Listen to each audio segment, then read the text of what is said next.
सभी को मेरा नमस्कार। मैं Suman Saurabh, CEO of Vedanta Simplified industries and FSI agro and father of ayurvedic farming, ayurvedic खेती का जनक। आप सभी के समक्ष आज मैं फिर से उपस्थित हुआ हूँ और इस संदर्भ में प्रस्तुत हुआ हूँ क्योंकि जो आयुर्वेदिक फार्मिंग जो हमने ईजाद की है यह क्या है, इसके संदर्भ में अभी कुछ लोगों को कन्फ्यूजन हो रहा है कि यह बाकी सभी खेती से, जैसे हमारी रासायनिक खेती होगी या प्राकृतिक खेती होगी या जैविक खेती होगी, इन सभी से कैसे अलग है ये आयुर्वेदिक खेती और इसमें क्या क्या किया जा सकता है, इसकी क्या क्या संभावनाएं हैं।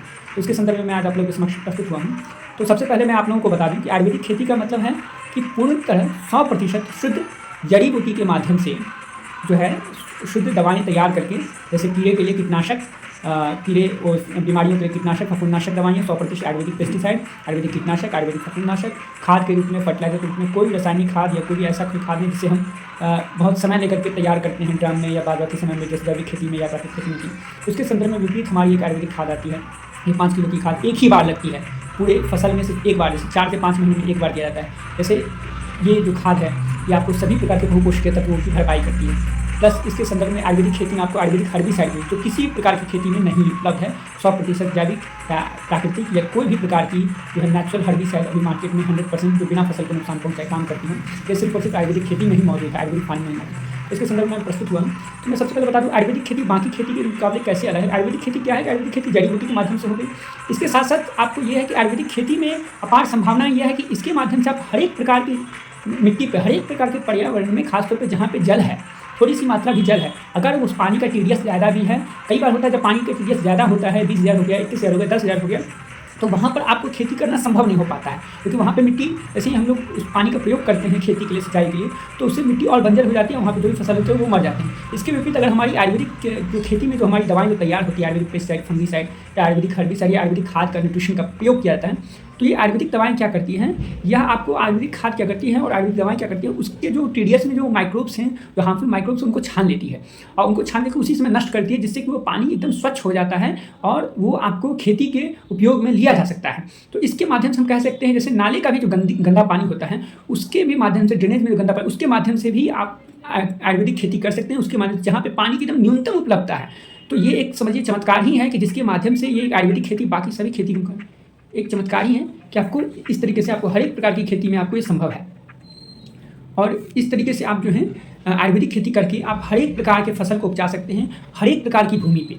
मतलब मैं ये कहना चाहता हूँ कि जो मैंने आज से 3 साल पहले आप लोगों से कहा था, आप लोगों को शायद याद होगा, जो भी हमारे किसान भाई, जो भी हमारे जो लोग जुड़े हुए दुकानदार, उन सभी को पता है। जो मैंने कहा था, इसका एक वीडियो भी ऑलरेडी अपलोडेड है, जो मैंने पब्लिश किया था, मार्च में मैंने पब्लिश किया था, मार्च 2021 में मैंने पब्लिश किया था कि ट्रांसपोर्टेशन ऑफ क्रॉप्स के माध्यम से और फिर आयुर्वेदिक खेती के माध्यम से हम लोग बहुत सारे जो आवश्यक जो आहार हैं, जो आवश्यक अनाज है, खासतौर पे सब्जियां हैं, अनाज हैं, उन सभी को हम लोग पेरिनियल क्रॉप, मतलब जो है पूरी तरह से पेरिनियल क्रॉप हम लोग बनाएंगे, उसे वार्षिक फसल बनाएंगे, जो कि पूरी तरह से सालों भर वो हमारे जो है खेतों में उपलब्ध है। जैसे उसमें मैंने कहा था वीट के बारे में, गेहूं के बारे में कहा था, मैंने आपको चिकपी के बारे में कहा था, चना के बारे में, काबुली चना, चिकपी वगैरह के बारे में कहा था, प्लस उससे मैंने आपको मसालों की भी बताई थी। अभी हमने सक्सेसफुली हमने जीरा का, सौंफ का हमने किया है, गेहूं का भी अभी उत्पादन हो रहा है, जिसका मैं कुछ ही दिन में आपके सामने रिजल्ट के साथ, अभी गर्मी का मौसम है और आज आपको तारीख 9 मई हो गई, 9 मई की तारीख में आप जो है इसको, आज मैं कह रहा हूँ कि लगभग 15-20 दिन का हो गया है, लेकिन मैं अभी आप लोगों के समक्ष उसका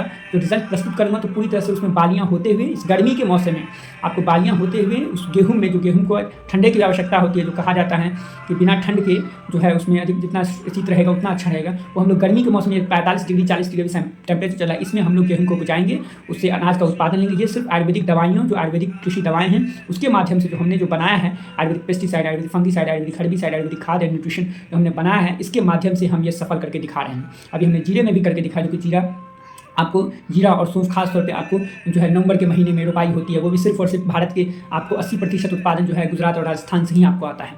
तो इसके विपरीत हमने इसे इस मौसम में, गर्मी के मौसम में हमने करके दिखाया है। इसका आयुर्वेदिक खेती के माध्यम से हम लोग गेहूँ हो गया, चना हो गया, प्लस बाकी सभी दाल हो गए, कुछ मसाले हो गए, उन सभी को हम लोग सालों भर उपजा सकें। सब्जियां भी हमारे इधर, जैसे मैं उड़ीसा के राज्य में, मैं अभी उड़ीसा राज्य होकर के आया हूँ और छत्तीसगढ़ में घुमा, तो वहाँ पे धान की बहुत आयत मात्रा में, एक क्षेत्र है ऐसा है जहाँ पे धान की खेती ज़्यादा होती है, एक क्षेत्र उसके विपरीत जहाँ धान सभी दोनों होता है।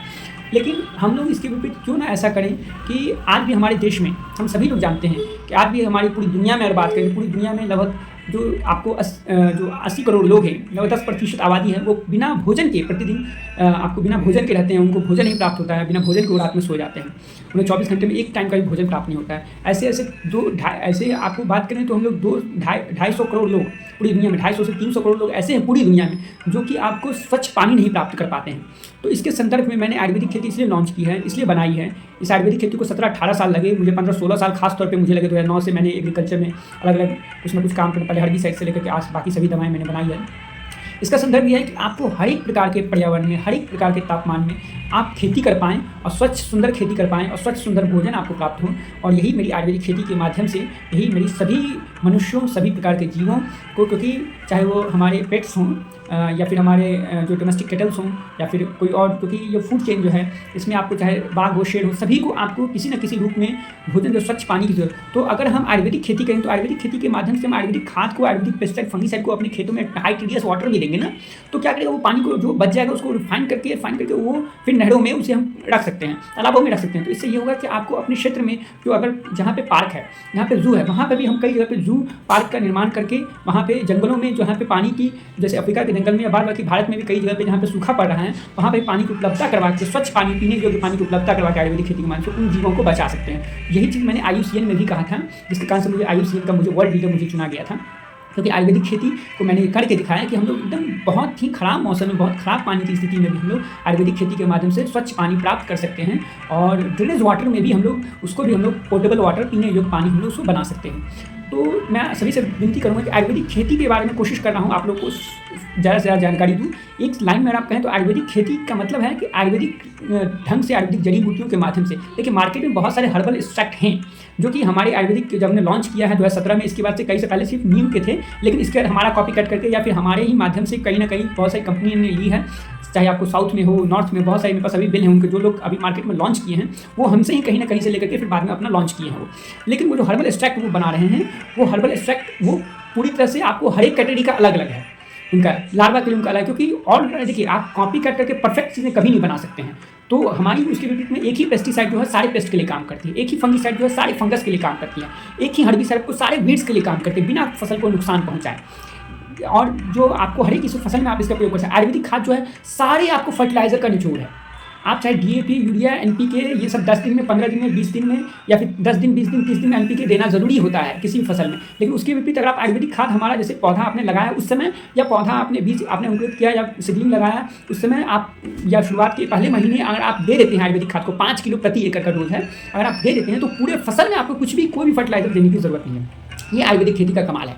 और आप बात करें यही हर्बिसाइड में भी यही कि अगर आप प्रॉपर्ली अच्छे ढंग से जड़ तक उसको भिगा के स्प्रे कर देते हैं तो डिकम्पोज हो जाने के बाद, जब कोई चीज़ जड़ से खत्म हो जाती है तो डिकम्पोज हो जाने के बाद वो बहुत लंबे समय तक उसमें नहीं जन्म लेता है। मतलब कम से कम आप कह सकते हैं जब कोई चीज़ जड़ से खत्म हुई तो 3 से 4 महीने तक आपको पूरे फसल में फिर कोई दिक्कत नहीं आएगी। वही चीज़ आयुर्वेदिक पेस्टिसाइड के साथ है। अगर आप आयुर्वेदिक पेस्टिसाइड को आप कोई अनाज का फसल है तो उसमें पूरे फसल में एक बार आयुर्वेदिक पेस्टिसाइड और एक बार आयुर्वेदिक फंगीसाइड का प्रयोग करें, दोबारा आपको कुछ भी देने की जरूरत नहीं है। अगर कोई सब्जी का फसल है तो उसमें आपको महीने में एक बार देना है। मतलब जो चीज़ जितना ज़्यादा हार्वेस्ट हो रही है उसका न्यूट्रिशन वैल्यू घट रहा है, मतलब उस पर जो हमने पेस्टिसाइड का उपयोग किया वो, तो जैसे हम फसल का उत्पादन लेंगे तो क्या होगा, वो उसका जो अंश जहाँ पे पेस्टिसाइड हमने स्प्रे किया वो भी घटेगा। तो उसे हमें महीने में एक बार देना है। आयुर्वेदिक पेस्टिसाइड, आयुर्वेदिक फंगीसाइड को एक बार देना है, आयुर्वेदिक न्यूट्रिशन को एक बार देना है, 50 ग्राम प्रति एकड़ का। आयुर्वेदिक खाद को पूरे फसल में आपको एक बार बस देना, 5 किलो पर एकड़, मतलब 4 से 5 महीने, 3 से 4 महीने में आप एक बार दीजिए। आयुर्वेदिक हर्बिसाइड में प्रॉपर्ली आप स्प्रे करते हैं तो 4 महीने में आपको एक बार काफ़ी है पूरे फसल में। ये 5 दवाओं के माध्यम से, Ayurvedic pesticide, Ayurvedic fungicide, Ayurvedic nutrition, Ayurvedic खाद और आयुर्वेदिक हर्बिसाइड के माध्यम से आप पूरी तरह से आयुर्वेदिक खेती कर सकते हैं और बहुत ही किफ़ायती स्तर पे खेती कर सकते हैं। मतलब अगर आप लागत का बात करें तो आपके बीज और पानी की लागत अगर हटा दें तो आपको सिर्फ दवाओं और फर्टिलाइजर सिर्फ और सिर्फ 5,000 प्रति एकड़ का आपको खर्च आपको आएगा। पूरे फसल, कोई भी फसल आप ले लीजिए, सब्जी ले लीजिए, अनाज ले लीजिए, कोई फसल ले लीजिए, मात्र 5,000 प्रति एकड़ का आपको खर्चा आपको आएगा। मैक्सिमम टू मैक्सिमम दवाओं का और फर्टिलाइजर का खर्च आएगा। जो कि इसके विपरीत आप किसी अन्य प्रकार की खेती का आप बात करते हैं तो उसमें आपको लगभग खर्च कम से कम भी आपको आता है तो लगभग 10,000, 15,000, 20,000, 25,000, केमिकल का होता है तो 50,000 तक धान में चला जाता है, 35,000 तक चला जाता है। तो कहीं कहीं जैसा मौसम रहता है उस हिसाब से उतना ज़्यादा वहाँ पर यूज़ होता है। इस कारण से सरकार को सब्सिडी देनी पड़ती है, फिर सरकार को अधिक खर्च आता है। फिर फसल अगर कुछ मौसम बिगड़ गया तो फसल का फिर बीमा है तो सरकार को उसमें और ज़्यादा खर्च देना पड़ता है। देखिए सरकारें, कोई भी सरकार अपनी जेब से नहीं देती है, जो टैक्स हम पेमेंट करते हैं उसी से मिलता है। अभी किसानों का डिमांड है MSP बढ़ाओ। मेरा ये कहना है कि अगर आप MSP बढ़ाते हैं तो क्या होगा, सरकार जो MSP डबल करके देगी तो वो अपनी जेब से नहीं देगी, वो क्या करेगी, वो आम जनता से उसी रूप में उसका डबल लेगी। जो जो आप 10 रुपये अभी जो चीज़ आपकी थाली में पहुँच रही है, अगर आप आटा रोटी आपके 10 रुपये का वो पहुँच रहा है, तो वही जैसे MSP डबल होगी तो 20 रुपये का पहुँचेगा। तो फिर ये इससे क्या होगा, इससे वो महंगाई कम नहीं होगी, महंगाई बढ़ेगी। उसके विपरीत आप आयुर्वेदिक खेती करते हैं और सरकार कभी भी अपने जेब से कभी नहीं देती है, जो हम टैक्स पेमेंट करते हैं उसी से मिलता है। तो फिर अगर आप उसकी बजाय आप आयुर्वेदिक खेती करते हैं, तो आयुर्वेदिक खेती में आप एक ही जगह पे कई सारी फसल लगा सकते हैं। तो क्या होगा कि सीजनल क्रॉप के बजाय हम कई सारी फसल का उत्पादन करते हैं। फसल का कई सारी फसलों का उत्पादन करेंगे तो हमें अन्य अन्य भिन्न भिन्न प्रकार के हमें इनकम प्राप्त होगी। जैसे जीरे की अगर बात करें तो जीरे में हमें लगभग जो भाव होता है 30,000 से मिनिमम क्विंटल से लेकर के आपको 80,000, पिछले साल 80,000 तक गया था, 1.25 लाख तक गया था, अच्छे क्वालिटी का जीरा क्विंटल का भाव गया था। और 1 एकड़ में कम से कम भी पहली बार में 3 से 5 क्विंटल उत्पादन होता है। आप बेहतर उत्पादन अगर आप करते हैं, बहुत अच्छे ढंग से उसको करते हैं, बराबर खाद उसमें रेगुलर बेसिस पे मतलब थोड़ी ज़्यादा मात्रा में देते हैं, जो डोजेज रिकमेंडेड है 5 किलो पर एकड़ का 3 से 4 महीने में एक बार, और आप मंथ में भी दे सकते हैं। आप जाए देखिए जितना ज़्यादा ये कोई और दवाएं हैं, कोई और रासायनिक दवाएं हैं या कोई और जैविक दवाएं हैं, उनको ज़्यादा दीजिएगा तो फसलों में नुकसान भी है उनकी कंपनी में। लेकिन मैं आज साफ तौर पे कहता हूँ, आज मैं आपको साफ तौर पे कहता हूँ कि आयुर्वेदिक पेस्टिसाइड हो गया, आयुर्वेदिक फंगीसाइड हो गया, आयुर्वेदिक खाद हो गया, या आयुर्वेदिक न्यूट्रिशन हो गया, इन चारों को आप 3 बार दीजिए, 4 बार दीजिए, कितना बार दीजिए। या फिर आयुर्वेदिक हर्बिसाइड अगर आप बराबर यूज़ भी करें तो आयुर्वेदिक हर्बिसाइड बराबर यूज़ करने की जरूरत नहीं है। लेकिन आप इन चारों जो पेस्टिसाइड, फंगीसाइड और न्यूट्रिशन और खाद जो हो गया, इन चारों को आप जितना बार दीजिए उतना प्रोडक्शन बढ़ता जाएगा। सीधी सी बात है, जो व्यक्ति जितना खाएगा वो व्यक्ति उतना ज़्यादा मोटा होता जाएगा, जो जीव जितना ज़्यादा खाएगा वो उतना ज़्यादा मोटा। तो जिस पौधे का जितना ज़्यादा आप संरक्षण कीजिएगा, वो ये जो आयुर्वेदिक दवाएं हैं ये पौधों के लिए भोजन है, संरक्षण भी प्रदान करती है, बीमारियों से भी बचाती है, प्लस भोजन भी है। तो ये है आयुर्वेदिक खेती का कमाल। आयुर्वेदिक खेती आपको पौधों का उत्पादन भी बढ़ा देता है, आपको हर एक प्रकार की मिट्टी पर हर एक प्रकार के फसल को भी उत्पादन करके देता है, प्लस सालों भर आपको उत्पादन करके देता है। ये इसके बाकी सभी खेती के मुकाबले ये इसमें यह अंतर है, आप जो चाहें जहाँ चाहें आप लगा सकते हैं। ये मैं साफ तौर पे कहता हूँ, आप जो चाहें। अगर आपका मन है कि मैं कुछ नया कुछ लगाऊं जो पहाड़ी फसल होता है, या सिर्फ आपको आयुर्वेदिक खेती, इसके लिए कोई नया कोई प्रजाति का कोई बीज तैयार करने की जरूरत नहीं है कि हमने ये बीज लिया।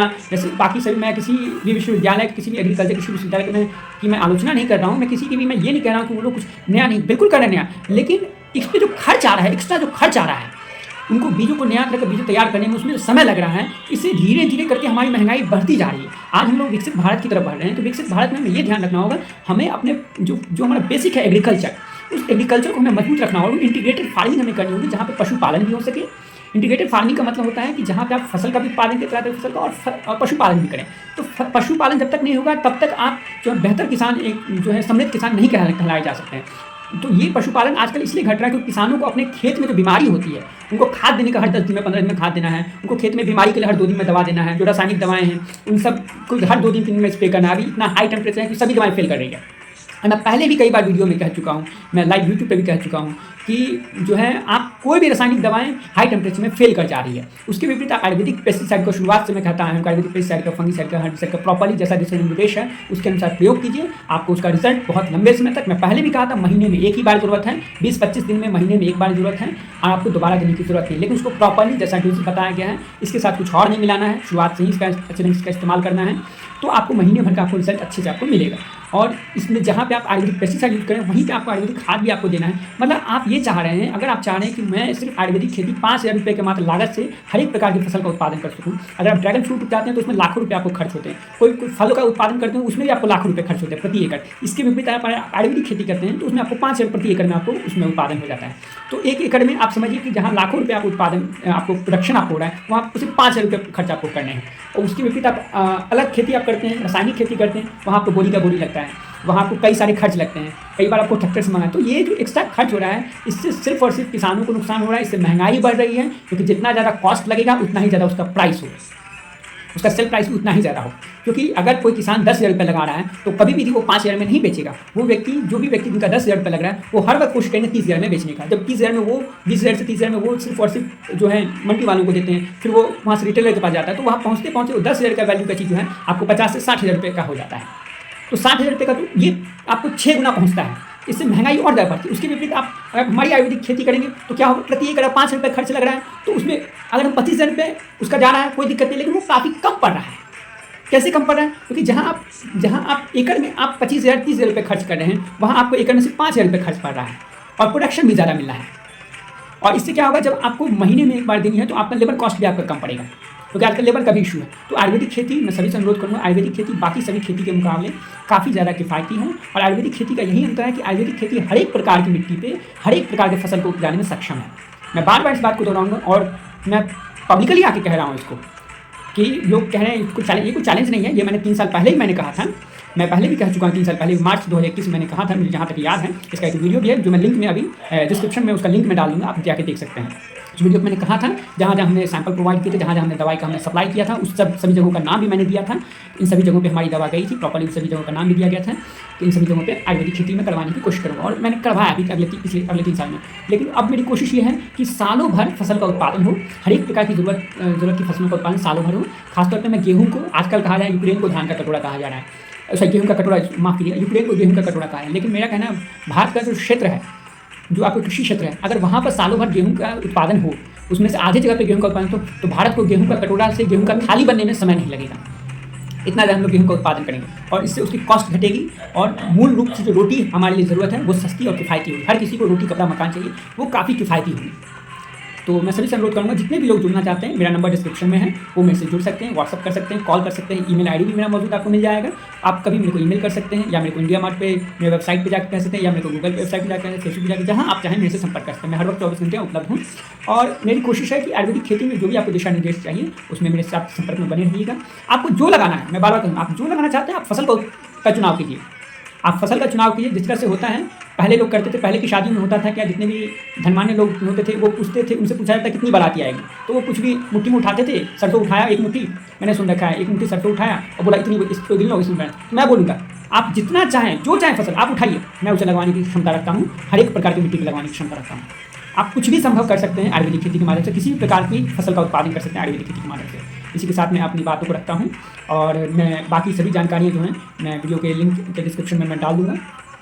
और इसके साथ साथ मैं ये कहूँगा कि आयुर्वेदिक पेस्टिसाइड, फंगिसाइड का जो डोजेज है वो 50 ग्राम प्रति एकड़ का है। 10 दिशा निर्देश के अनुसार ही इसका उपयोग करें। डब्बे पर भी लिखा हुआ है, साथ में उनको ब्रोशर भी जाता है, जितने भी लोग को जाता है उनको साथ में कैटलॉग ब्रोशर भी जाता है, पैम्पलेट भी जाता है। उन सभी को पढ़ के ही, दिशा निर्देश को देखते ही फिर दवाओं को प्रयोग करें। ज़्यादा दिक्कत हो, आपने कभी वीडियो कॉल कर सकते हैं, आप खेत में पहुँचे तो मेरे को वीडियो कॉल कर लीजिए। वीडियो कॉल के माध्यम से दवाओं को कैसे प्रयोग करना है मैं उसमें भी आपको बता दिया करूँगा। और कोई भी टेम्परेचर हो उसके लिए घबराने की जरूरत नहीं है। आप आयुर्वेदिक दवाओं का प्रयोग कीजिए, आयुर्वेदिक पेस्टिसाइड का, फंगिसाइड का, हर्बिसाइड का प्रयोग कीजिए, आपको डेफिनेटली रिजल्ट मिलेगा।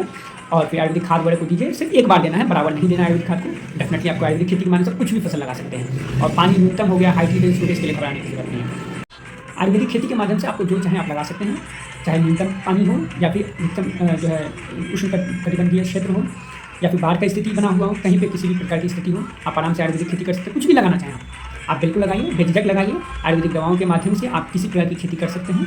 जो भी जानकारी चाहिए आप मुझसे कमेंट में मुझसे शेयर कर सकते हैं, या मुझे डायरेक्टली मैसेज कर सकते हैं। मैं व्हाट्सएप नंबर, दोनों नंबर दिया हुआ है, जो मैं अभी आपको डिस्क्रिप्शन में भी डाल देता हूँ, प्लस यहाँ पे बोल भी देता हूँ। 9891895047, 9128602555, ये 2 नंबर है। पहला नंबर 9891895047, दूसरा नंबर है 9128602555। आप बेझिझक मुझसे कभी भी संपर्क कर सकते हैं। और मैं सभी से अनुरोध करूँगा कि आयुर्वेदिक खेती से जुड़ें, और जो हमारी नीम है, सबको प्यार सबको भोजन, इसे सफल बनाएं। मेरी कोशिश है कि पूरी दुनिया में मैं अपने जीते जी, मैं ये चाहता हूँ, मैं अपने जीते जी, मेरा एक सपना है कि मैं दुनिया में कोई भी व्यक्ति भूखा नहीं रहे, दुनिया में कोई व्यक्ति ऐसा नहीं रहे जिसको कि आपको स्वच्छ पानी नहीं मिले। बस ये 2 सपने के साथ मैं जी रहा हूँ, और मेरी कोशिश है कि मैं इसे पूरा करूँ अपने जीते जी। और मुझे उम्मीद है कि मैं इसे करने में सक्षम हो पाऊँगा, क्योंकि मैंने काफ़ी लोगों के साथ ये संदर्भ में, मेरे साथ काफ़ी लोग आए, मुझे बहुत अच्छा लगा। और अभी भी और लोग हैं जो लोग आएंगे अगले 1 साल में, जो हम लोग जो टारगेट रखे हैं उतना टारगेट हम लोग पूरा करेंगे, जिसका मैंने बताया भी था कि पूरे देश भर के जिन राज्यों में, जिन जिला में मैं आयुर्वेदिक खेती करवाने वाला हूँ, कोशिश है आप सभी के आशीर्वाद से मैं उतना करवा पाऊँगा। और जल्द ही बाकी सभी वीडियोस अपलोड होंगे, बाकी सभी जो प्रोडक्शन हो रहा है उनका वीडियोस अपलोड होगा विद फुल रिजल्ट के साथ। जो फुल फाइनल प्रोडक्शन जब होगा तो मैं उस समय आप लोगों को, आप पूरी दुनिया के सामने इसका रिजल्ट मैं रखूँगा, और आप लोग को जरूर अच्छा लगेगा, और आप लोग को जरूर प्रेरणा मिलेगी। बाकी सभी जानकारियों के लिए कभी भी आप मुझसे संपर्क कर सकते हैं। आपका हार्दिक धन्यवाद। आप सभी लोगों ने मेरे को इतना समय दिया, आपका हार्दिक धन्यवाद। हरे कृष्ण। IFSI एग्रो का ट्रांसपोजिशन ऑफ क्रॉप्स का विचार है।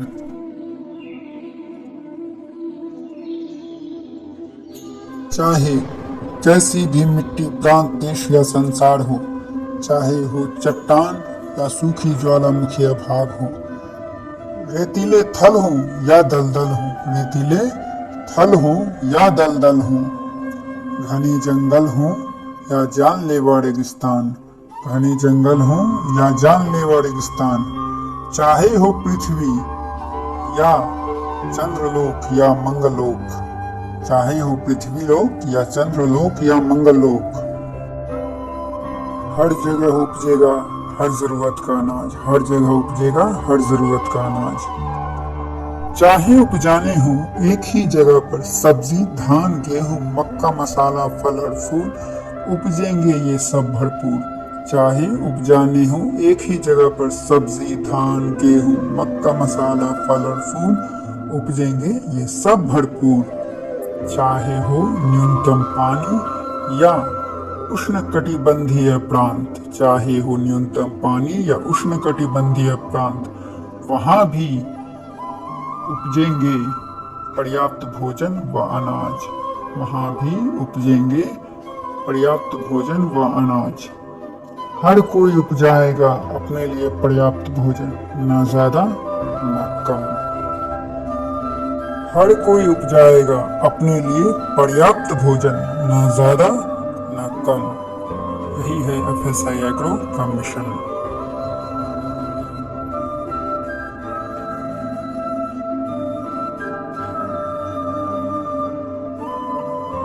ना किसी दूर प्रांत से लाने की चिंता, ना किसी दूर प्रांत से लाने की चिंता, ना मनमाने दामों को देने की चिंता। आओ मिलकर बनाएं ऐसा संसार, आओ मिलकर बनाएं ऐसा संसार, जहां सबको मिले समान अवसर, समान स्वास्थ्य का उपहार।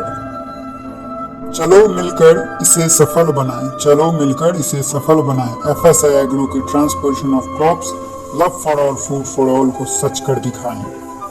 आपका हार्दिक हार्दिक धन्यवाद। हरे कृष्ण।